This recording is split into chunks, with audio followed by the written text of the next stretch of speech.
அஸ்மத்குருசமாரம்பாம் யதிசேகரமத்யமாம் லக்ஷ்மீவல்லபபர்யந்தாம் வந்தே குருபரம்பராம். ஆழ்வார்கள் வாழி அருளிச் செயல் வாழி தாழ்வாதுமில் குறவர்தாம் வாழி. ஏழ்வாறுமுய்ய அவர்கள் உரைத்தவைகள் தாம் வாழி செய்யமறை தன்னுடனே சேர்ந்து. பகவான் ஸ்ரீமன் நாராயணனுடைய மேன்மைகளையும் எளிமையையும் கலந்து கலந்து அனுபவிக்கின்ற திருமழிசை ஆழ்வார் தம்முடைய திருச்சந்த விருத்தம் என்கிற திவ்ய பிரபந்தத்திலே முதலிலே சில பாசுரங்களாலே அவன் எல்லா பொருள்களுக்கும் அந்தர்யாமியாயிருக்கிறான் என்று அவனுடைய பெருமைகளை எல்லாம் சொல்லிக் கொண்டு வந்தவர்.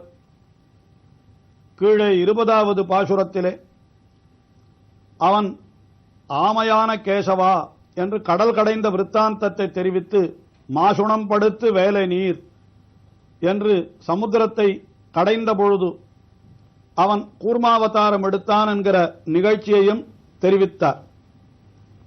உடனே அந்த தொடர்பிலே எம்பெருமானுடைய மேன்மையை தெரிவிக்க திருவுள்ளம் பற்றி அடுத்தபடியாக 21வது பாசுரத்திலே என்ன தெரிவிக்கிறார் என்றால், இப்படி நீ கடல் கடைந்த பொழுது உன்னை சுற்றிலும் தேவர்கள் எல்லாம் இருந்தார்களே, அவர்கள் என்ன செய்தார்கள்?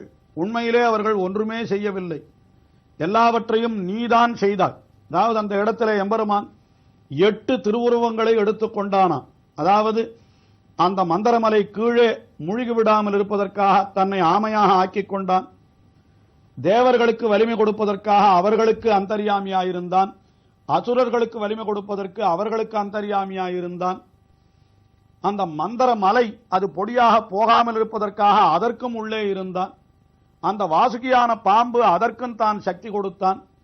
அந்த மலை மேலே எகிரி விடாமல் இருப்பதற்காக தானே அழுத்திக் கொண்டான். இத்தனையும் போராது என்று கடைபவனாகவும் தானே இருந்தான் என்று 8 திருவுரு கொண்டு பகவான் அந்த சமுத்திரத்தை கடைந்தானாம்.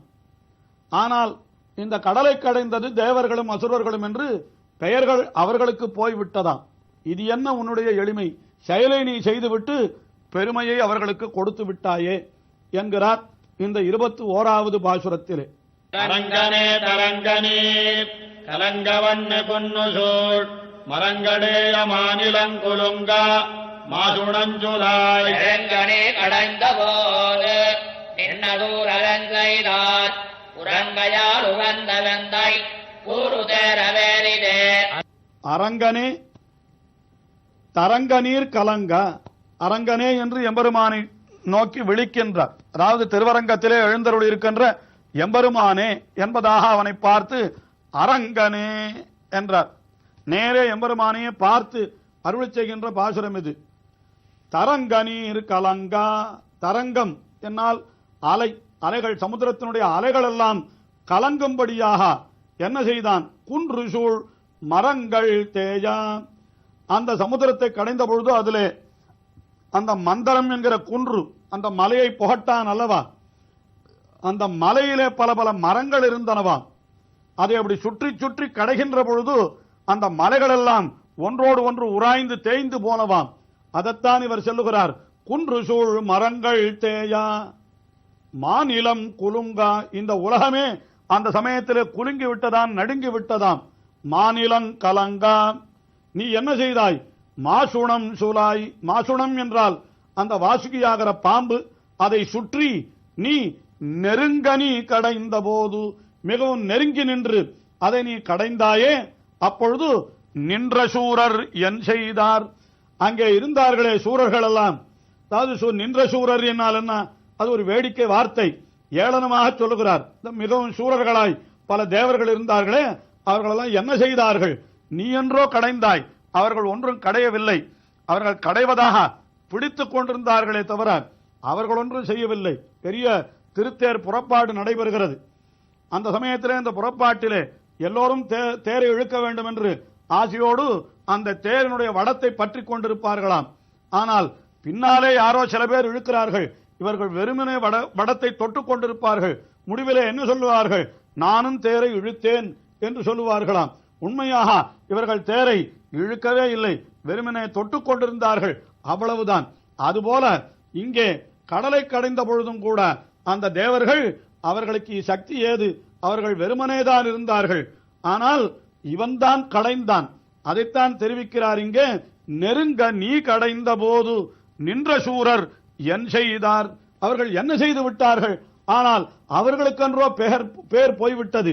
என்ன பேர் என்றால் என்ன பேர்? கடலை கடைந்தவர்கள் தேவர்கள், கடலை கடைந்தவர்கள் அசுரர்கள் என்று அவர்களுக்கு பெயரை கொடுத்து விட்டு நீ ஒதுங்கி விட்டாயே, இது என்ன ஆச்சரியம் என்று சொன்னவர் மேலே தெரிவிக்கின்றார். குரங்கை ஆளுகந்த வெந்தை. குரங்கை ஆளுகந்த வெந்தை என்னால் குரங்கை படையாக கொண்டு இலங்கையிலே போர் புரிந்தான். அந்த ராவணாசுரனை, ராவணனாகிற ராட்சசனை அழித்தான் என்னால் அழித்தது முழுவதும் இவன் செய்த செயல். ஆனால் அந்த பெருமையையும் யாருக்கு கொடுத்தான் என்னால் அந்த குரங்குகளுக்கு கொடுத்து விட்டானாம்.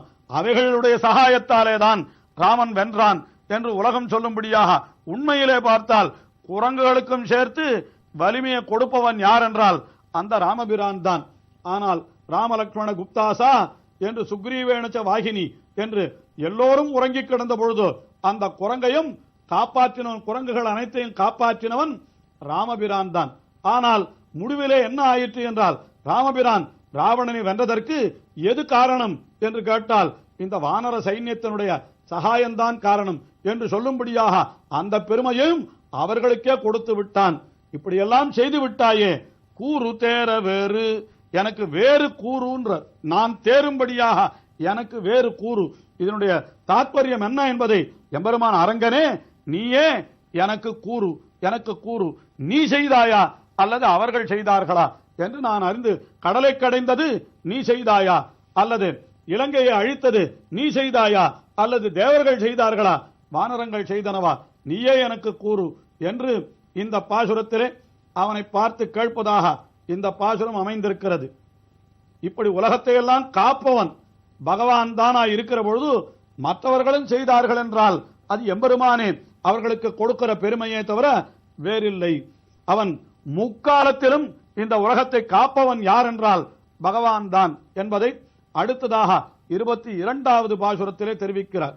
அண்டுமின்னு மேலுமாயோர் பாலனாகி ஞாலமேழுமுண்டு மண்டியாலிலைத்து என்ன ஆதிதேவனே பண்டுகெண்ட கண்டுடாய் அலங்கலாய் கலந்தசே புண்டரீக பாவதேரு மார்வ பூமிநாதனே வானிரத் பண்டும் இன்றும் மேலும் என்று முக்காலங்களிலும் இந்த உலகத்தை காப்பவன் யார் என்றால் பகவான் ஸ்ரீமன் நாராயணன் தான். பண்டும் என்றால் அது இறந்த காலத்திலே, இன்றும் என்றால் அது நிகழ்காலம், மேலும் என்னால் அது எதிர்காலம். ஆக முக்காலங்களிலும் இந்த உலகத்தை எல்லாம் காப்பவன் யார்? பகவான் தான். அவன் என்ன செய்தான்? ஓர் பாலனாகி அவன் எப்படியெல்லாம் ரட்சணத்தை செய்கிறான் பாருங்கள். உலகத்தை பிரளயம் கொள்ள வந்த பொழுது அந்த உலகத்தை எல்லாம் விழுங்கினான். ஒரு சிறு குழந்தையாக ஒரு ஆலிலையிலே பள்ளி கொண்டான் என்று சொல்லுகிறார். ஆஹா, பாலனாகி ஞாலமேழும் உண்டு, உலகம் 7 உலகங்களையும் உண்டான். என்ன செய்தான்? ஆலிலை துயன்ற ஆதிதேவன், அந்த ஆலம் இலையிலே அப்படி அவன் படுத்துக் கொண்டிருந்தானாம் எம்பெருமான். அந்த எம்பெருமான் எப்படிப்பட்டவன் என்றால் வண்டு கிண்டு தண்டுழாய் அலங்கலாய். அலங்கலாய் என்னால் அலங்கலை உடையவனே, அலங்கல் என்னால் மாலை, அந்த மாலையை உடையவன். எப்படிப்பட்ட மாலை என்னால் தண்டுழாய் அலங்கலாய், நல்ல திருத்துழாய் மாலையை அணிந்தவன் என்று அவனுக்கு பெயர். அந்த திருத்துழாய் எப்படி இருக்கிறது என்றால் நன்றாக செழிப்பாக இருக்கிறதாம். வண்டு கிண்டு தண்டுழாய், வண்டுகள் எல்லாம் வந்து படிந்து தேனை பருகும்படியாக அவ்வளவு புதிதாக இருக்கக்கூடிய அந்த திருத்துழாய் மாலையை அணிந்த எம்பெருமானே, நீ என்றோ இப்படி அன்றைய தினம் இந்த உலகத்திற்கு பேராபத்து வந்த பொழுது அந்த உலகத்தை எல்லாம் வயிற்றுக்குள்ளே வைத்துக் கொண்டிருந்து ஒரு ஆலியிலே சயனித்துக் கொண்டு அந்த உலகங்களை எல்லாம் காத்தாய். நீ காத்திருக்கிற பொழுது இந்த பெருமையை மற்றவர்களுக்கு கொடுத்து விடுகிறாயே என்பது போல இந்த பாசுரத்தில் என்ன தெரிவிக்கிறார்?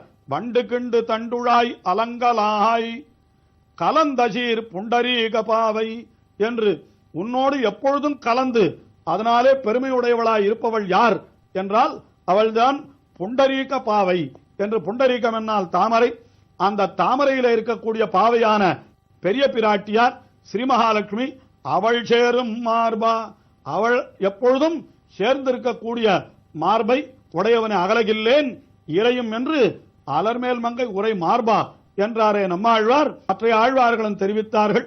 இங்கே நம்முடைய திருமழிசை ஆழ்வார் என்ன தெரிவிக்கிறார்?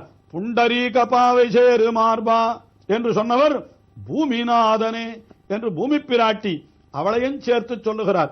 ஏன் சொல்லுகிறார் என்றால், இப்படிப்பட்ட பிராட்டிமார் இருவரும் அருகே இருக்கிறபடியாலே என்றோ இந்த உலகத்தை எல்லாம் எம்பெருமான் பலவிதமாக ரட்சிக்கிறான்.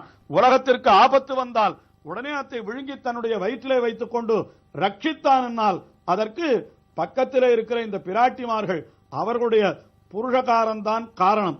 ஆக அவர்கள்தான் நாதா இப்படி உலகமெல்லாம் பிரளயத்திலே முழுகிவிடும் போல் இருக்கிறதே, இவற்றை நீர் ரட்சிக்க வேண்டாமோ என்று கேட்டால் உடனே என்ன செய்வான் என்னால் அந்த உலகங்களை எல்லாம் அப்படியே தான் விழுங்கி விடுவானாம். நளிர்மதி சடையனும் நான்முக கடவுளும் தளிரொளி இமயவர் தலைவனும் முதலாம் ஒரு பொருள் புறப்பாடின்னி முழுவதும் அகப்பட கறந்து என்று எல்லாவற்றையும் தன்னுடைய வயிற்றுக்குள்ளே வைத்துக் கொண்டிருந்து ஓர் ஆளிலை சேர்ந்த எம் பெருமா மாயன் என்று நம்மாழ்வார் அனுபவித்தார். அதைத்தான் இங்கே திருமழிசை ஆழ்வார் காட்டுகின்றார். எப்படி காட்டுகின்றார் என்றால், இப்படி ஞாலமேழும் உண்டு மண்டி ஓர் ஆளிலை துயின்ற என்று அப்படி துயின்றவன் யார் என்றால் என்னுடைய ஆதி தேவன், இந்த உலகத்துக்கெல்லாம் காரணனாயிருக்கிற எம்பெருமான் என்று அவனுடைய அந்த பெருமையை காட்டினார். இப்படி உலகத்தை எல்லாம் முக்காலத்திலே இருந்து ரட்சிப்பவனான அவனுடைய மேன்மை என்ன, அந்த பிராட்டியோடு கூடியிருக்கிற அந்த நிலை என்ன, இவற்றையெல்லாம் சேர்த்து இந்த பாசுரத்திலே அனுபவித்தார். தொடர்ந்து அனுபவிப்போம். நகரம்